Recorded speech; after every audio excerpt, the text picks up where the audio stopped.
আসসালামু আলাইকুম এভরিওয়ান, কেমন আছেন সবাই? আজকে আমি আরেকটি নতুন ব্লগ নিয়ে হাজির হলাম।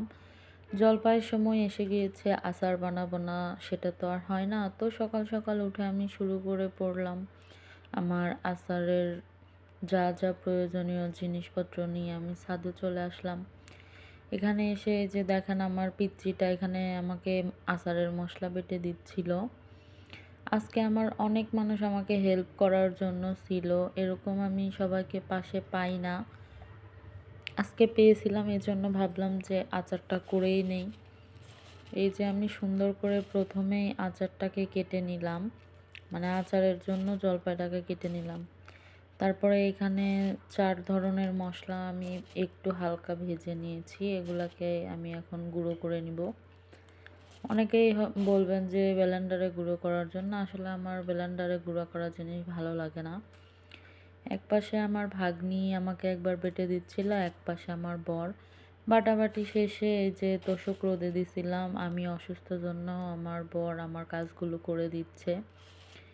আসলে এমন হাজব্যান্ড পাওয়া ভাগ্যের ব্যাপার। যাই হোক, দোয়া করি সব মেয়ের কপালে যেন এরকম বর জোটে। সুখে দুঃখেই তো সংসার জীবন, তাই না? কখনো ভালোবাসবে, কখনো আবার শাসন করবে।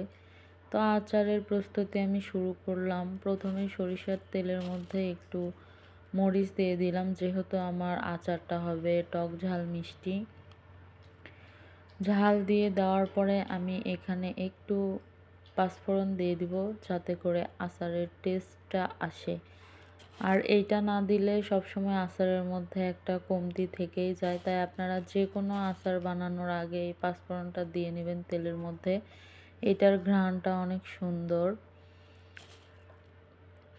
পাঁচফোড়নটা একটু ভাজা ভাজা হয়ে গেলে এখানে আপনারা থেতো করা রসুন দিয়ে দিবেন, এতে করে আচারের গন্ধটা অনেক সুন্দর বের হবে। এখানে আমার তেলের পরিমাণটা একটু বেশি হয়েছিল, কারণ আমি অল্প কিছু আচার বানিয়ে নিব।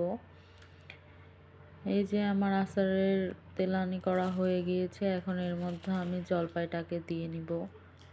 জলপাই আমার একটু হালকা সিদ্ধ করে নেওয়া উচিত ছিল, কিন্তু ভুলবশত আমি আগেই দিয়ে ফেলেছি। এইবার একটু ভালোভাবে সিদ্ধ করে নিব এটাকে। সিদ্ধ আগে করি নাই জন্য আমার জলপাইগুলো পুড়ে গেছে। আপনারা আগে হালকা একটু হলুদ লবণ দিয়ে সিদ্ধ করে নেবেন। আমি এখানে হলুদ দিয়ে দিলাম, একটু পরিমাণ মতো লবণ দিয়ে দিলাম, এতে করে আচারের কালারটা সুন্দর আসবে। দিয়ে দেওয়ার পরে যে আমি কিছুক্ষণ ভেজে নিব। আস্তে আস্তে করে নাড়তে থাকবেন, এগুলা বেশি নাড়লে আবার খুলে যায়, কারণ এটা চিকন চিকন করে কাটা আছে। এরপরে আমি এখানে চিনি দিয়ে দিলাম। আমি চিনি গুড় দুইটাই মিশাবো। আমার চিনির পরিমাণ আর গুড়ের পরিমাণ অনেক বেশি হয়ে গেছিলো, এর জন্য আমার আচারটা একটু আঠালো হয়েছে। আপনারা অল্প করে দিয়ে নেবেন। আমার প্রতিবারে আচারে এই একটাই সমস্যা হয় যে আমি মিষ্টি দিয়ে ফেলি। এই দেখুন, আমার আচারগুলোর মধ্যে শুধু গুড় আর চিনির মিশ্রণ। যাই হোক, ভুলবশতই তো কাজ হয়। আমার ভুলটা হয়ে গেছে, এখন এটা থেকে আমি শিখেছি। ভুল থেকেই তো মানুষ শিক্ষা নেয়। আপনারা যখন বানাবেন অল্প পরিমাণের চিনি বা গুড় দিয়ে দিবেন।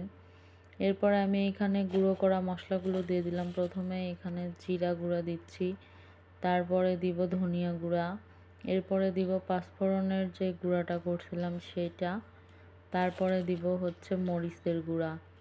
মরিচের গুঁড়াটা দিলে আমার আচারটা হবে টক ঝাল মিষ্টি। এই যে আমার আচার কমপ্লিট হয়ে গেছে। সবাই ভালো থাকবেন, সুস্থ থাকবেন। দেখুন আমার আচারটা কত লোভনীয় হয়েছে।